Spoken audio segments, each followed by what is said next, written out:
Hey everybody, this is Bradley Benner with Semantic Mastery, and this is Hump Day Hangouts, episode 42. Wow. I got Hernan and Marco with me today. What's up, guys? Hey everyone, it's good to be here. Hey everybody, what's up? Episode 42, that's quite a feat. And it is August 19th, Wednesday at 4 p.m. We've got just a couple brief announcements before we get into questions. One of them being RYS Academy is been launched. It was just basically been to our subscriber base for the first 7 days. We're actually going public with it tomorrow, so we have a 20% discount coupon that's available, but it's going to expire tonight actually. So if anybody's still interested in purchasing that, you might want to get on it tonight because the 20% launch special for our subscribers only ends tonight. All right, and then it's going up to its full price. Mastermind members get a 30% discount, and that does not expire. That stays for as long as you're a Mastermind member. So just be aware of that. If Hernan, if you can post the link, if we have the coupon code, you can post the coupon code too. Sure, yeah. Okay. Besides that, let's see, did we have any other announcements? Since Adam's not here, and he's usually the guy that does all the announcements, I'm not sure if we had anything else that we had to cover. No, I think we're fine. You think we're good? Yeah. Okay, cool. Well, then with that, we'll go ahead and get into questions. Again, we've been kind of like flapping in the wind without Adam. He's like the glue that holds us together, and he's been off for 2 weeks, and I just hope he decides to come back. Slacker. Yeah. All right, let me grab the screen, and we'll get right into questions. 1 second. Let me make sure I got all my windows shut the way I need them. First question is actually pretty good. I want to know the answer too. All right, let's check it out. Okay, so from Ed Ryan, you mean? Yep. He says, hi, Bradley. I have an attorney video on page 1 of Google, and it's a lead gen video. It has over 300 views since the end of December 2014 when I uploaded it. I made a crucial mistake in the language in the voiceover with one word when I made a claim best. In my state, that is not allowed, and the Bar Association is very strict about that. Is there any way I can salvage the video or use all that link juice from it to point to another new video or live stream for the same keywords, or do I have to start from scratch? The video of the PA is 56, and I'm trying to salvage it somehow, but I don't know if it's possible. Thanks for your help with this, Ed. Yeah, Ed. Actually, what I would do, I would just edit the video and cut that little tiny section out where it says best. I mean, like, just trim that section out of the video. I know it's going to probably mess the video up and give it like a little jump, but it's a very small portion, and otherwise you have to start over, like you just said. And if you're already on page 1 with that, and it's got a page authority 56, and then I would go ahead and just say screw it and cut out that one little section. And you can do that inside the let me just show you what I'm talking about. Let me go into the video manager. We'll just pick any video, it doesn't matter. So let's say this one. This was Hump Day Hangouts from last week. Let me pause that. And if you go to the enhancements button, click on that. From here, click on the trim button, and then you can cut the section out. Especially if it's an attorney video, it's probably it's probably a much shorter video. So what you do is you just get, like, let's say that I wanted to cut it. Let's do this.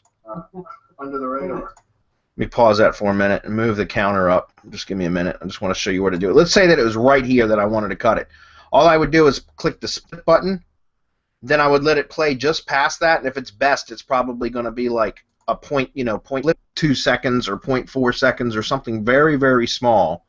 And then you hit the split button again, and you'll see that little X shows up in the middle, and when you click on that, that's going to delete just that one section. And once you do that, then you click the save button, and then when you click back to watch, it'll say, are you sure you want to do this? And then you say yes, and that's it. It does not change the URL. It will show that the video is re-rendering. Now, again, I know it's probably going to make your video chop very slightly. It's going to jump when it skips over that part that you cut out, but that way you salvage the video without having to redo it. If you had to redo it, then if that's unacceptable by your client or whatever, I'm going to cancel out of that because I don't want to do that. for this video. But if that's unacceptable, then your only other choice would be to edit that part out, using a video editor, and then live stream the video again to your channel using like Wirecast or something like that. And then you'd have to put a link within the description from the old video to the new one, but it's still not gonna have all the same power, and it's gonna take time to rank and everything else. So it's not gonna be the same. It's, creating that internal link to another YouTube video is very powerful, and you can push a lot of the juice over to it that way, but it's not like it's gonna rank instantly because you did that. Does that make sense? So your best bet for something like that, because it's such a small portion of the video, I mean, like I said, 0.2 or 0.4 seconds, something like that, I would just edit that section out just like I showed you, and just deal with the video having a slight jump in that one spot. Okay? So that's what I would do. Okay? And if you got a client already paying you for that, then I would just recommend that you make that clear and say, well, this is why we're doing it this way, because otherwise we're going to have to start over. It could be months and lots of work before I get it ranked again. This way, it's just a very slight glitch in the video is what it's going to look like. All right, so hopefully that answers that. Robert says, hi, I have watched the IFTTT SEO training videos and for the most part grasp the concept on the training. There are a few questions I have that are annoying me, and I need you to clarify for me. Okay, well, we don't want you to be annoyed. Number one, I am building a branded network for a YouTube channel and also build tier 2 persona networks also. What videos would I upload to the tier 2 persona YouTube channels? You don't have to upload anything, Robert. Those channels, you only create those YouTube channels for the tier 2 personas as another place to link all of your accounts together for that particular persona, okay? So essentially that's the only thing you do, because remember, your tier 2 networks are going to be fed from your tier 1 branded, from your money channel, right? Because your money channel syndicates to your tier 1 properties, and then your tier 1 properties syndicate the 3 blogging properties, Blogger, Tumblr, WordPress, will syndicate via RSS to the tier 2 properties. Okay, so you don't have to upload any videos to those channels. The only reason why we create those channels is because it's another Google property, and it's what's called a semantic hub, because you get to tie all of your other profile URLs on one location, which would be the channel about page for the persona. Does that make sense? It's really the only reason why we do it. So you don't have to have any videos on that channel at all. Okay? It's just another place to link everything together. I also understand that I need to use the RSS method as per the training for my YouTube channel and branded network. Do I use the same RSS method on each of the 3 tier 2 persona networks? Well, that's not necessarily true. You don't need to use the RSS method for your branded network if you're using your branded network for YouTube syndication. It's going to be one or the other most of the time. There are some special circumstances where people do both, but for the most part, 95% of people are going to do either a YouTube syndication network or a blog syndication network. And if that's the case, you don't use the RSS method, unless you're talking about the Advanced RSS Academy training, if that's what you're talking about. And that could be it. It's not very clear in this question.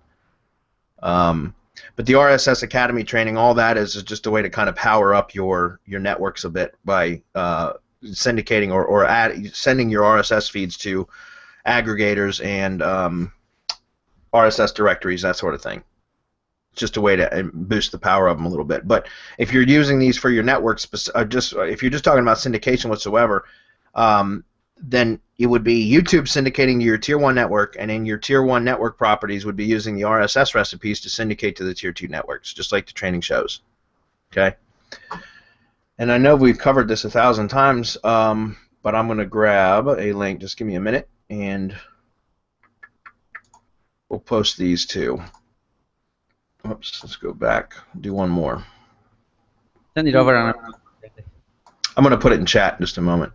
Okay. If you can drop it on the page, please.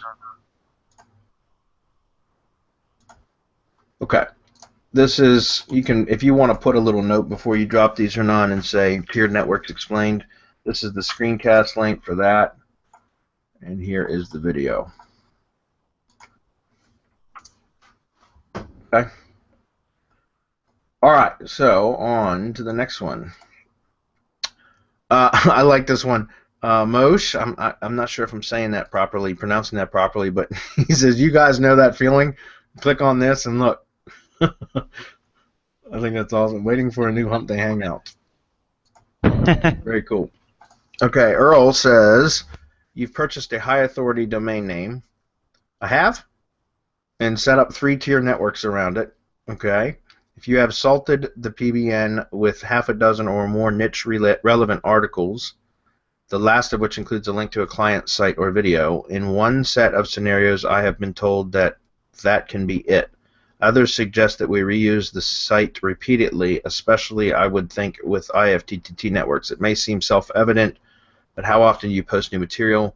Do you repost the same links or work through a series of keywords?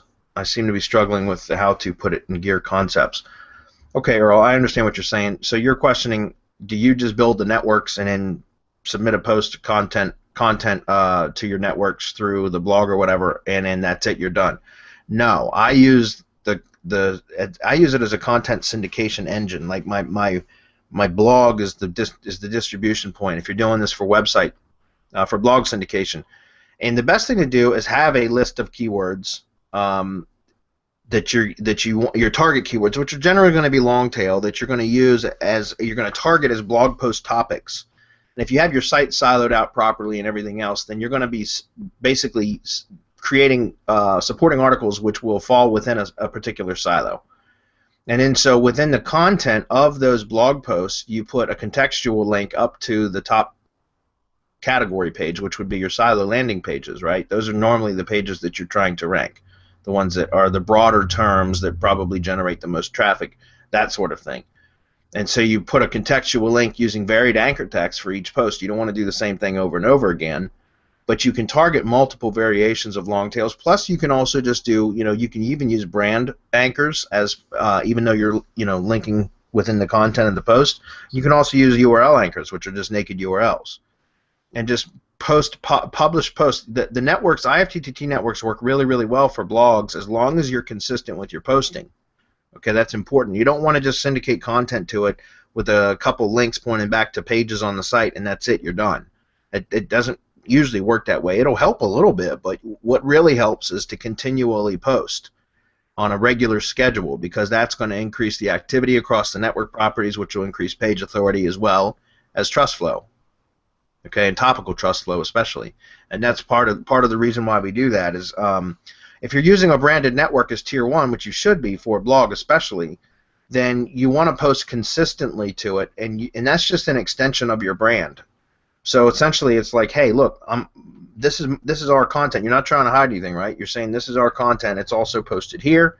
We're also posting it over here and over here and over here with links pointing back to your site. And so if you use the blog content properly, you can actually build links to your internal pages from within the blog posts themselves. Now, if you're using tiered networks, then on your tier 2 networks, if you're doing this for blog syndication, remember the training specifically shows that you need to add in some additional content sources to the tier 2 networks, so that you set up basically additional trigger recipes with content, relevant related content sources, so that you're posting other content to your tier 2 networks as well, besides just what's coming from your blog itself. So just keep that in mind. And once again, the whole purpose of doing that, well, there's two purposes. Number one is to hide your footprint, mask it anyways. Number two, it's to populate the tier 2 blogs with other content that's relevant, topically relevant, from typically high authority type blogs, which keeps your frequency of publishing up, increases page authority, increases trust flow and topical trust flow, all on autopilot. Okay? So how often do you post new material? That's going to depend on the industry. There's some industries that are content heavy, and there's some that are, that aren't. So, for example, if you're a roofer, if you're doing this for a roofing client, they probably don't post a whole lot. It's industry standard. There's probably not a whole lot of activity as far as content marketing from roofers. So you can get away with just posting once I say at the very minimum, you should be posting about once a week. Maybe once every other week if you want to be lazy. And I recommend you don't do that, by the way. I recommend you outsource that, because you can train VAs to curate content very easily. Okay, and curated content's the best type of content to be using for these. Number one. But if you're in number two, if you were in a content heavy industry, such as I don't know, technology, mobile devices, computers, gaming, anything like that, something that's going to have a hell of a lot more content, then you might need to post 3 times a week or 5 times a week. So you just really need to find out, like, what is the standard for the industry that you're in, and kind of model that and meet or exceed that, all right? And then that's a pretty good way to go about it. Most of my clients are in the contracting, industries. They're home services industries, mostly contractors, and so we post usually once or twice per week is my usual posting schedule for those types of businesses. Okay. Do you repost the same links? Well, you can. For example, at the top of the silo, right? That's typically it's the pages on your site that you're trying to rank, not the blog posts, right? So within the posts that you create or that you publish, you're going to want to link up to the same pages, but just use different keywords, different anchor texts. Create those supporting articles. If you know anything about how silo architecture works, you know that it's kind of how you stack those articles and those keyword themes within a silo that gives it the power, along with the internal linking structure, and that's what you're accomplishing when you use those various keyword phrases to link up to that top-level page. Okay? Hopefully that makes sense. Uwe says, like my old and currently dead friend and author Douglas Adams used to say, 42 is the answer to the ultimate question of life and universe and everything. So I wish you all a happy 42nd Hump Day Hangout, and may all your questions be answered. +1 that, Uwe. Very cool. Very cool. Daryl Dressel says, first off, quick shout out to the RYS peeps. Awesome. Hernan's trust flow contribution definitely upped the ante for the value that product in a big way. For the value of that product in a big way. Okay, that's awesome. Thank you, Daryl.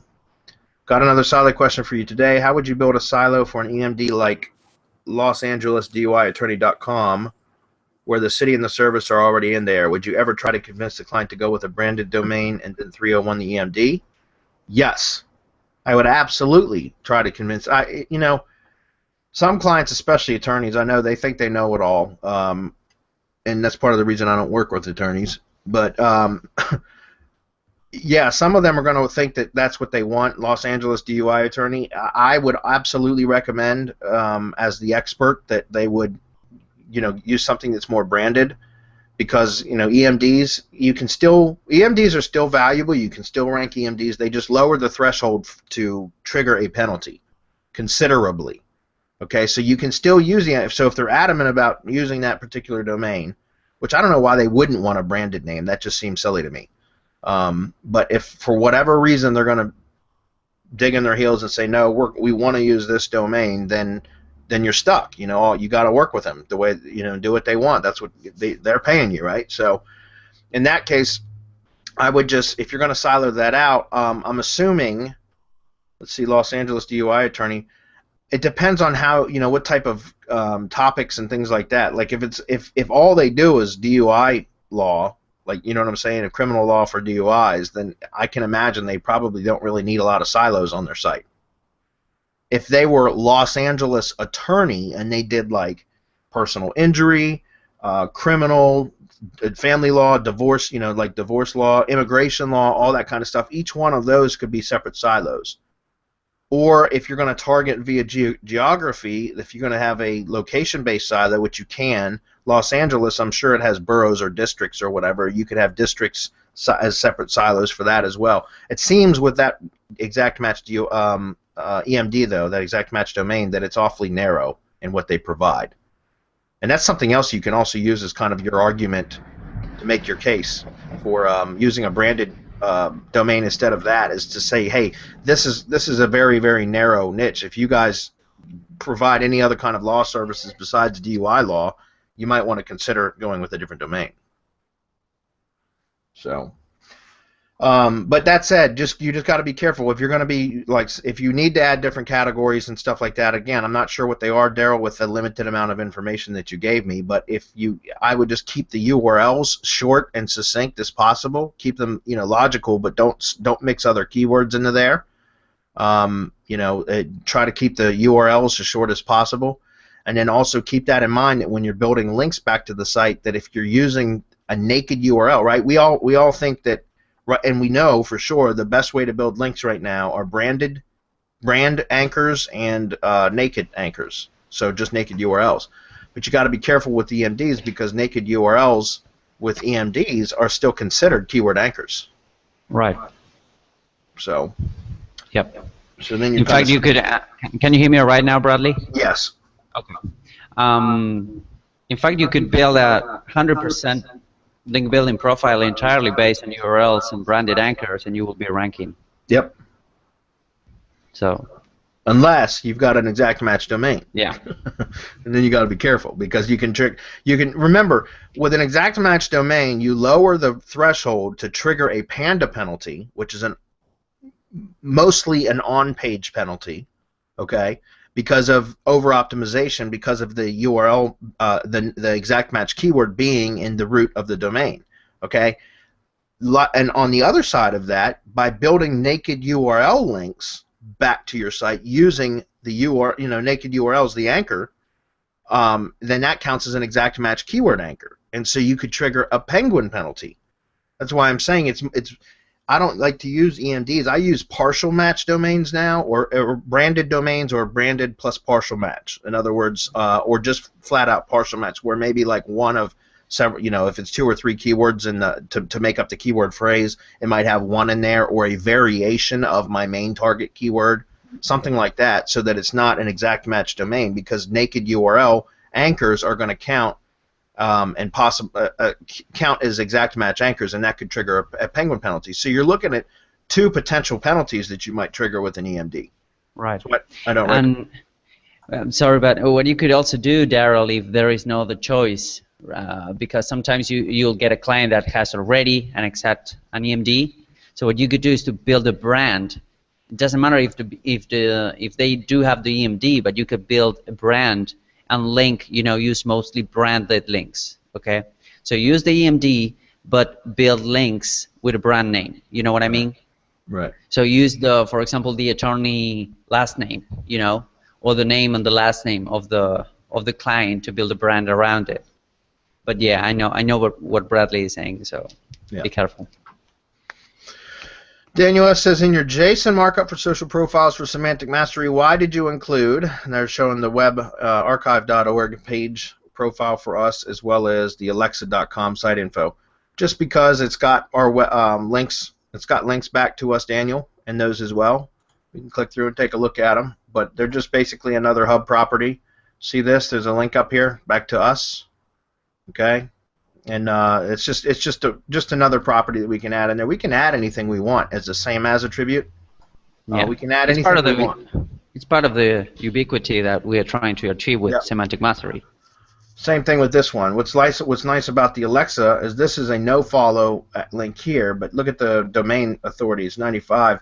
But we scroll down to the bottom, guys, and what do we have here? We have 2 do-follow links that we can have 2 do-follow anchor text links from alexa.com. Now you got to spend $9.99 per month to be an Alexa Pro member in order to be able to do this, but those are 2 do-follow links that are coming from alexa.com with anchor text links. You can put anything you want in here for anchor text. I'm just letting you know we've got it set up like this, and that's very, very powerful, guys. For $9.99, these are 2 really, really good links that you get. Yeah, and that's also great. Sorry, go ahead. Short answer. It's trust flow manipulation. That's correct. Yeah, basically. And those are great tier 1s. Archive.org and Alexa, those are great tier 1s. Yep. And that's why, again, up here it's just this link right here that we were going after. You see that? So the short answer, Daniel, is it's for manipulating trust flow, as well as you can call that domain authority stacking as well. You can call it whatever you want, but it's just powerful. So just so you know, Daniel, any type of other third-party websites that you can get, like that are what I would consider like an authority type site, you can link back in your same as markups. Okay, the same as attribute in the JSON markup. Daryl Dresser says, I lied. Well, don't do that, Daryl. He says, one more question. When creating Feedburner accounts, what sort of links are good to throw at those? SAPE, GSA, Slipstreams, FCS, SendWire, DAS, all of the above. How about that one? Actually, I would just be careful. I wouldn't throw straight spam at I wouldn't throw spam at Feedburner pages or Feedburner URLs because those links go direct back to your money site. Yeah, and they're a Google property. Yep. Feedburner is a Google property, and it's a tier 1. So treat it with care, you know. Yep. Just be careful with it. Yeah, you're getting a lot of link juice just for burning your feeds, and you have another entry point for link building, and you can also syndicate those, you know, to an entirely different network, and you can send those to RSS directories. But I would be careful, Daryl. Treat them as you would with your IFTTT network, the same way. Yeah, it's funny because he says, so yeah, you can build links to those, Daryl, just like you said. You submit them to directories and aggregators too, as well, just like the advanced RSS training shows. Use something like RSS Submit 5 or hire that out if you don't have that software. That's going to help. He says, right now I have bunches of them for clients sitting there waiting for me to do something with them, and I kind of feel like I should be hitting them with something. That's the SEO in you, Daryl. If you've got links that you're not building links to, then they start nagging at you, don't they? That's funny. Dan says, is it acceptable to use the same video for several keywords? For example, the following keywords are found using PowerSuggest Pro and then ranks by Handyman and Kitchener. Handyman, Kitchener, Ontario. Okay, that must be a city. Handyman Services, Kitchener. Yeah, you can, Dan. You can use the same video. Just make sure that you vary the video file if you're just doing a straight upload, or if you're live streaming it, you should be fine. If you're live streaming it, you should be fine because each live stream is treated as a separate, a unique file. So if you're doing live stream via Wirecast or Hangout Millionaire or something, Hangout Millionaire is going to do it for you automatically anyways, if you've got that. If you're doing Wirecast where you're doing manual live stream, you can use the same keywords. The same video for those keywords because each file is going to be unique. Okay. Yeah, and in fact, if you do things right, and I know you probably are doing it, Dan, but you will get the same video ranked for several keywords at the end of the day. You know, because if you optimize your channel and if you optimize the entire game with what we teach, most likely you will end up ranking for those keywords and many more with the same with 1 or 2 videos uploaded. And don't forget to use the playlists. Right. Okay. Don't forget to, especially with something like this, don't forget to use your playlist and do the internal linking between the videos within the playlist, and always link back up to the playlist URL itself. Okay, because that's going to create that YouTube silo, and that's going to help a lot too. Okay. By the way, if you're going to upload manually, like a traditional YouTube upload, though, you're just going to have to spin the videos. In other words, you're going to have to create, do something to make each one of the files slightly different. Change the length, change the encoding, change the file type from MP3 to WMV. Add a couple seconds in the beginning or a couple seconds in the end. Change the background music, something like that. Okay. Clip Juicer is only $37, and it'll do it in like 5 minutes. Yep. Nice. Clip Juicer. By the way, if you want to drop that link, it's that is pretty cool. It's like what we call the poor man's Hangout Millionaire method that one of our members pointed us to. I think it was Sergey, right? Sergey, yeah. That what was it? Starbucks upload. I love that. Poor man's Hangout Millionaire. Yeah. And it's brilliant, and it's a good way to do it. It's more manual work, but so what? Florian says, you guys may or may not know, but I'm a French SEO guy. Yeah, Florian, we knew that.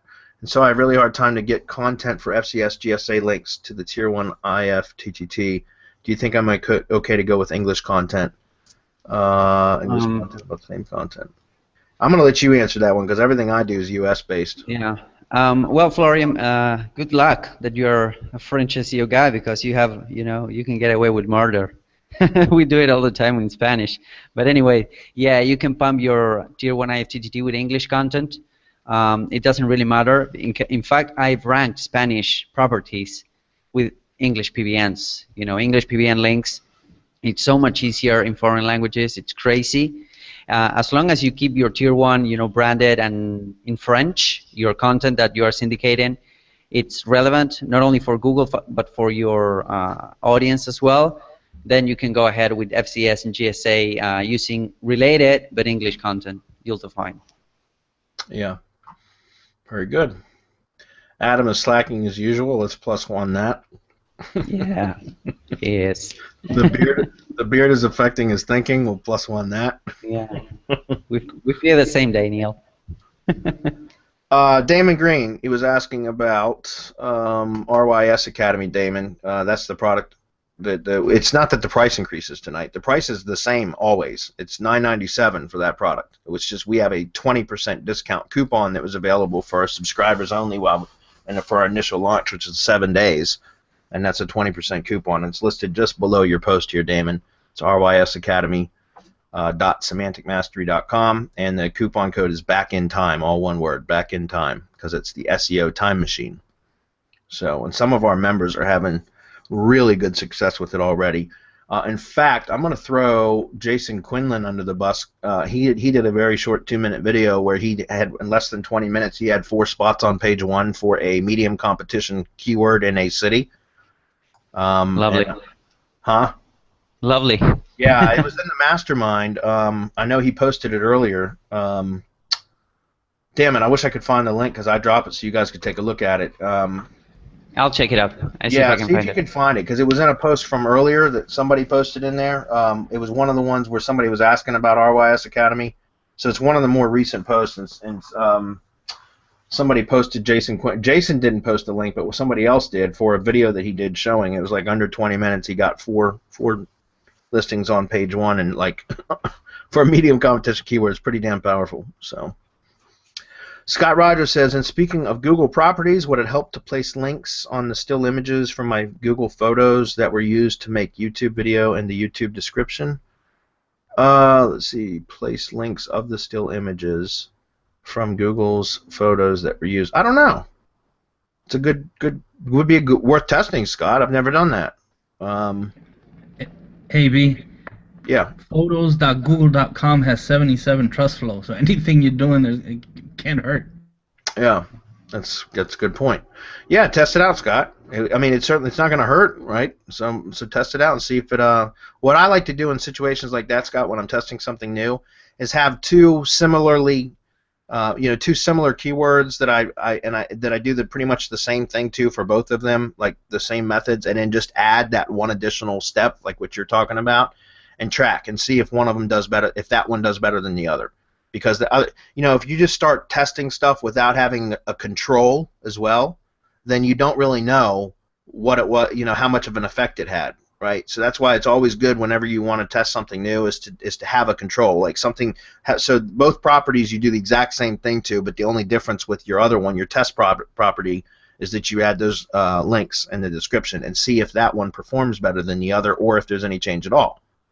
Right, I like to know that kind of stuff, so I usually set up tests like that.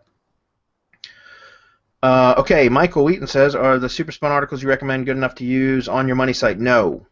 No, Michael, don't ever use spun content on your money site, please. First and second tiered networks and PBNs. In fact, I wouldn't even really use super spun content for tier 1 links at all. So never on your money site. Don't ever use spun content on your money site, okay? Unless it's just like a test site or a throwaway site. Number 2, don't use spun content for tier 1 links either. Okay, because it's spammy. Google's algorithm's good enough now to be able to detect spam, spun content for the most part, unless it's really, really well done, which is hard to do, and it's very time-consuming or expensive if you can find somebody that does it really well. Not that Keith Goodwin's service isn't great, it is, but I recommend that you use that kind of content for YouTube descriptions. It's okay, and also for tier 2 links for spam tools and things like that. That's also fine. But I don't recommend using spun content for tier 1 links at all. Not to money sites. To YouTube videos, it's fine, but to money sites, no. Yeah. In fact, if you take the time, to go ahead and grab an article and put it through the spinner and, adding whatever you want to add to it, it will take a little bit less time than curating a good quality article. Once you have the process nailed down, it usually takes 10 to 15 minutes to curate an article. And it usually takes the same to spun an article. So basically, it's curation. It's like the answer to your problem, because it will allow you to create high quality content that converts, which is the main point of the content of your website. And topically relevant with outbound authority links. Yep. You know, that's the key, Michael. And what Hernan is saying is absolutely correct. That's why, you know, we use curated content for money site content, for blog posts especially, not for pages, but for blog posts, and also for PBN links and tier 1 links. When we're not using just the IFTTT tier 1 networks for our, you know, anytime I'm building like PBN links direct to a money site, it's using curated content because it's topically relevant. It's got outbound authority links built right in. It masks the footprint because there's not just one link pointing to my money site. There's other outbound links as well, and so that's really important. And just like Hernan said, you know, when you get, and I don't recommend that you do this personally, Michael, but if you get good at curating articles, you can curate PBNs, link building posts within about 20 minutes, between 10 to 20 minutes. And in money site posts, I expect my VAs, because I train, you know, I have VAs that do this for me. I expect for money site posts them to be 40, spend no more than 40 minutes. So 3 posts every 2 hours. For PBN style posts or link building posts, they curate.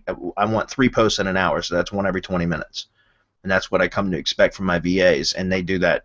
They hit those target. You know, they hit that mark all the time. So. And just keep in mind, like for curated articles for money sites, guys, you can charge anywhere between $20 to $35 for money site articles, curated money site articles, like for clients and stuff. That's what I do, and then I pay my VAs. Like I've been training one recently in Africa. Her name's Esther. She's fantastic, and anybody that's in the MasterClass knows, because you guys have seen some of the curated posts that she's doing for the Gainesville Home Pros site, and she's really, really good. And I pay her $9 for those. Those are considered money site posts. And I pay her $9 per post. If I was selling that to a contractor, I'd probably charge between $20 to $25 for those posts. Yeah. So. And if you guys are in the mastermind or the masterclass, go ahead and use the outsourcing funnel, because it works. Yeah. It works, and it works time and time again. It doesn't matter what you need. For curators, it works great. I just hired 3 curators, and you know, I would marry them if they were like on the other part of the world, because like they are great. Yeah, super great. Yeah, and anybody, if you guys are in Mastermind or Masterclass, you all have access to the outsourcing funnel system.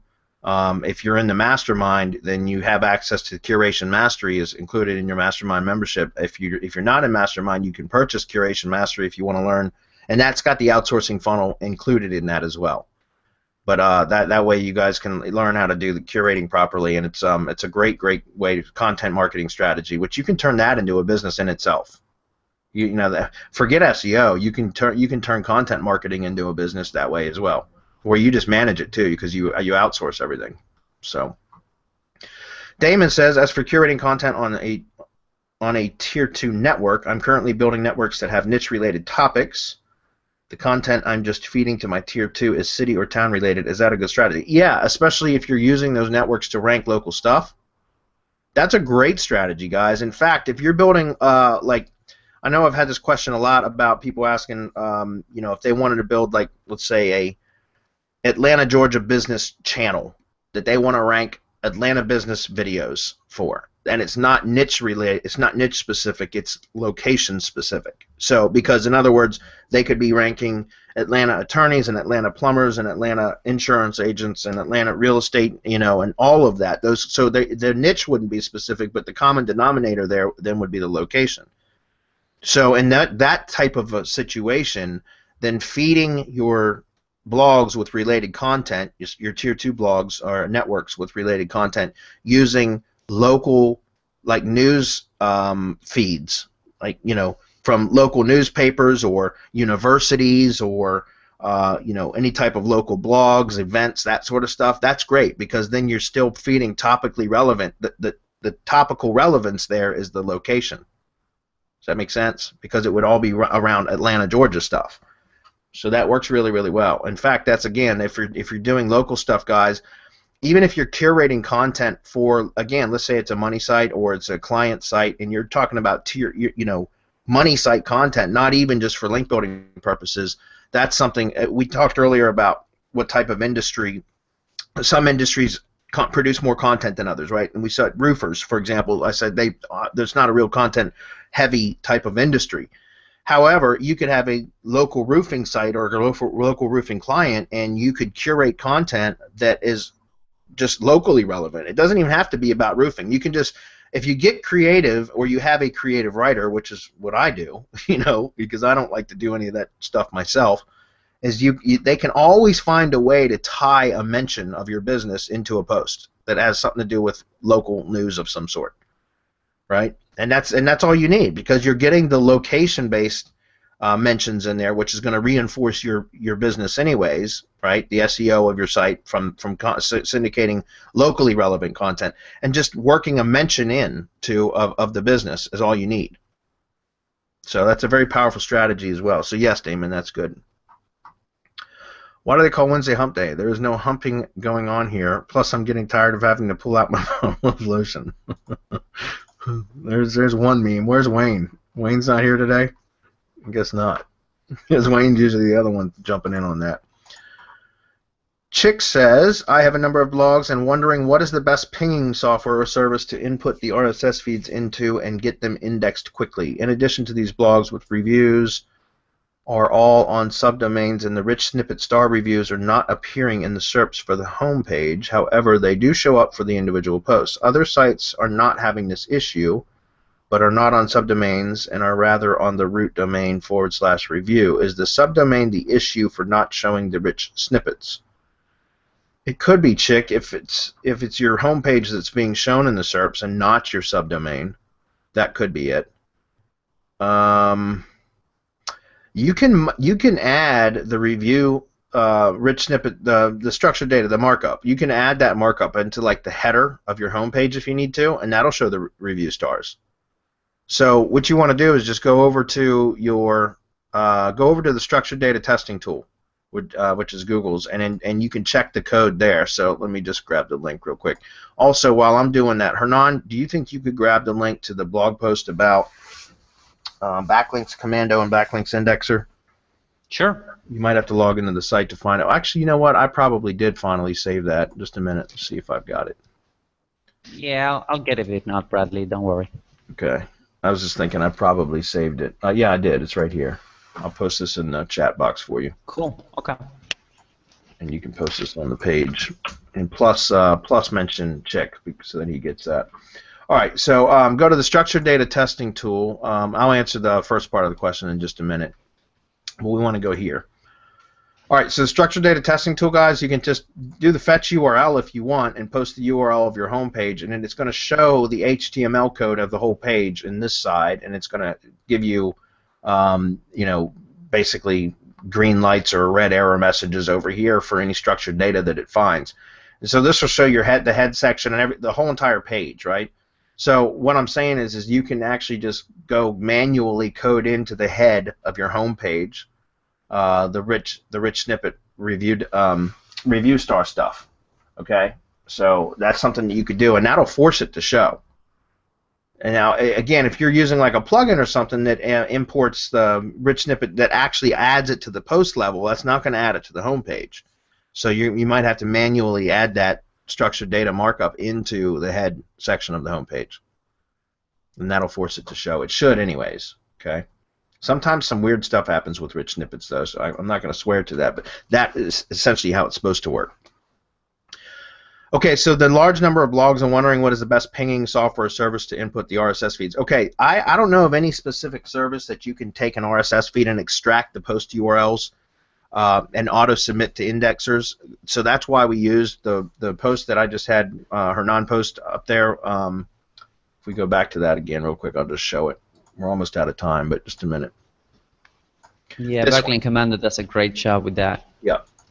There's a plugin called Backlink Commando by Sean Donahoe, and then Backlinks Indexer, which is the backlinking server. I'm sorry, the indexing service by Dan Anton. Those two together, a combination of those, you can add the Backlink Commando to a WordPress install. It doesn't have to be the actual site that you want to index links from. It can be anywhere. In fact, what I usually do is just set up a dummy site or a site on a subdomain and put Backlinks Indexer on that site, and then it's just a plugin, and then you submit all of your RSS feeds or add all of your RSS feeds, and this walkthrough video will show you exactly how to do it. but you add your RSS feeds to the plugin itself, and it will. And then you set up a cron job, and about whatever schedule you set it on. Let's say you set up the cron to run, once every 4 hours, and every 4 hours it'll process six URLs. What it does is it'll pull all of the post URLs from all of the RSS feeds that you submit and put them in a queue. And then every 4 hours, if you have it set up for that, you can change the scheduling, by the way, but let's say every 4 hours you process 6 links. It'll take 6 links from the queue and send them to Backlinks Indexer via API. And then it'll index them, and then the next 4 hours later, it'll come pull another 6. And each time you update content on any one of your blogs that the RSS feed is added to this plugin, when this runs, it'll check the RSS feeds. If it discovers or detects any new items, it'll add them to the queue. And so that's how we do that with all our IFTTT networks. It's just part of the entire process that we do. We set up the networks, and then I set up the Backlinks Commando, and I pull all of the RSS feed URLs from the money site network plus the tier 2 networks, and everything that has an RSS feed goes into that. It works really well, and it's 100% on autopilot. And sometimes what I do is to run it on a third-party website, on a subdomain or something like that. Yeah.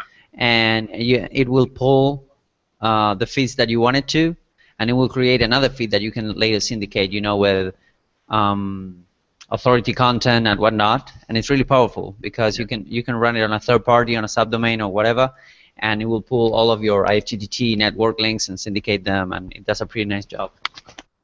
Yep.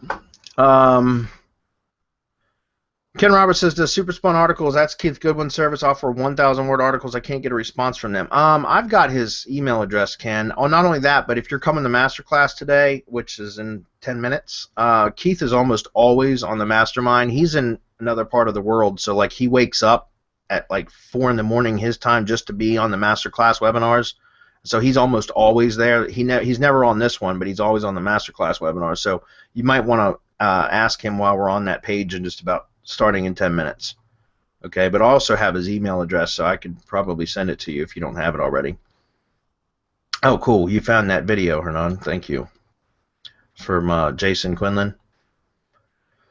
Dan says, sorry, but it's crazy what he did. It's really... Go ahead and take a look because it's crazy what he did with RYS Techniques. Dan says, I'm not sure if you were up on ranking local maps listings, but I have... Oops. I hate this how the calendar does that now. It didn't used to do that. I have built out a website with silos based on what was pulling a 7-pack and have built as many citations as I could, and I still am on page 2 of maps. Would you use GSA? Would use GSA be a good idea to give the site that extra push to get it back into the new 3-pack? And if not, what would be the next logical step? No, well, GSA you could on the citations. I would be careful though. So what I like to do is after I build, and yeah, we are Dan on ranking local maps. If you're in the MasterClass, apparently you're not, but if you were in the MasterClass, we've been doing a local SEO case study where we built a site from scratch and a maps listings from scratch, and we ranked it in 4 or 5 weeks. We're in the top 3 for 4 out of 6 keywords, or 3 out of 5 keywords, or something like that. So yeah, we do that a lot.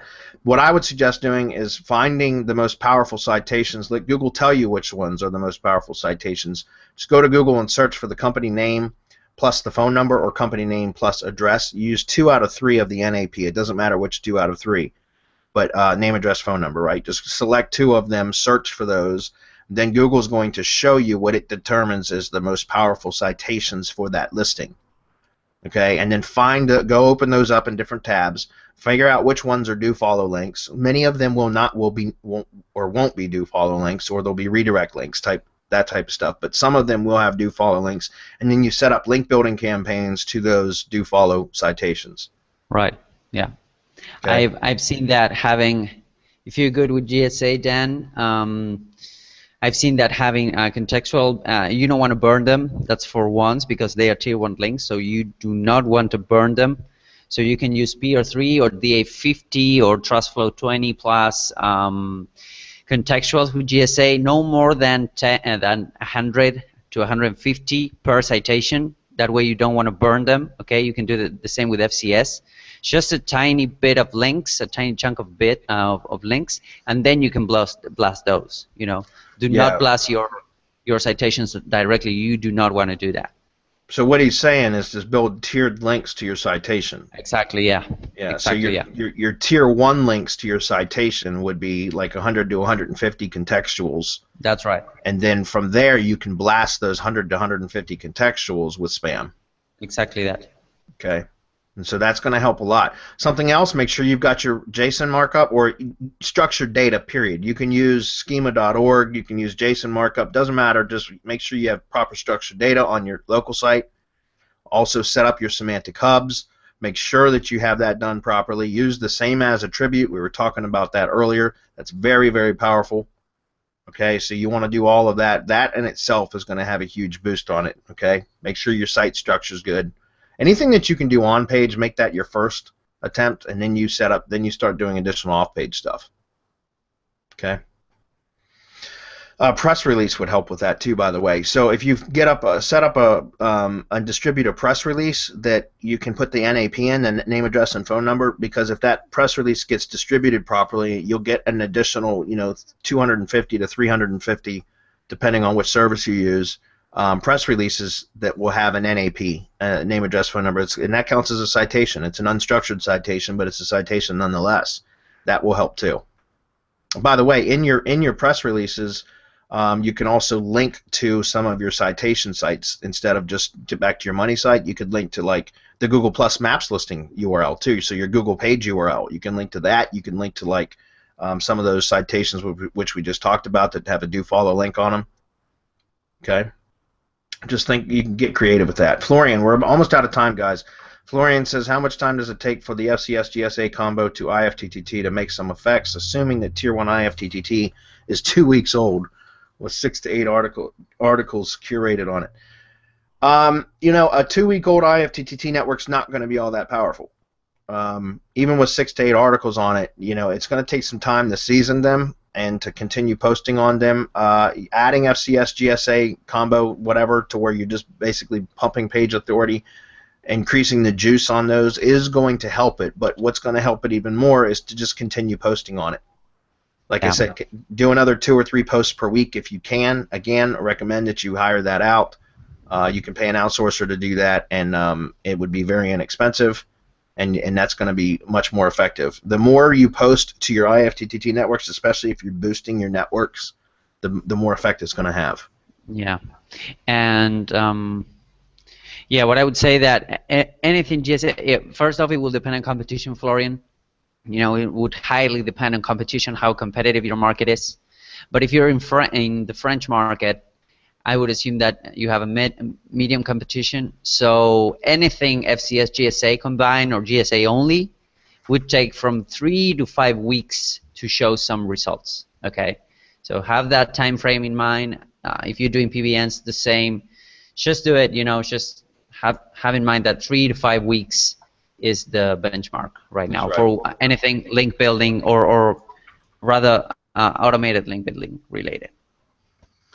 All right, I think we're going to wrap it up. Dan, I'm sending this link to you right now since you asked for it. There you are. This is the link to the MasterClass right there. Okay, very good. So looks like Keith responded to Ken. See, that's awesome. I'm sure Keith will get you taken care of, Ken. He's a good dude. Florian says, actually, I used 100% duplicated content on each location for my clients, and it works pretty well. Yeah, you're in the French market, Florian. In the U.S. market, it's much more difficult to get away with that. I know people are doing it because of search shaker sites, lead gadget sites. I know that, but I personally don't. If I'm building money sites, I don't just change the city modifier. I make each one of the sites unique with content. Yeah. But again, and anyways, SERP or lead gadget, they are usually, I wouldn't say throwaway sites, but sites that would get penalized anytime soon. You just throw it away and make another, But for English markets, French market, you can get away with more, Florian. Yeah. Yep, that's Florian. He says so. Maybe duplicate content is okay, but not spun. Well, in fact, I would say duplicate content is better than spun content because at least usually, if it's nicely crafted content that you duplicate, So, shit, Wayne. There's Wayne. He's late to the party, but there he is. But yeah, I would say without a doubt that in your market, Florian, you could probably get away with a hell of a lot more than we can here in the U.S. Anybody else watching this, though, I don't recommend that. I recommend if you're building out, let's say you got 4 local sites for the same client, I would use, or even different clients for that matter, I use 100% original content on every site. And typically the way that you do that is you hire 4 different writers.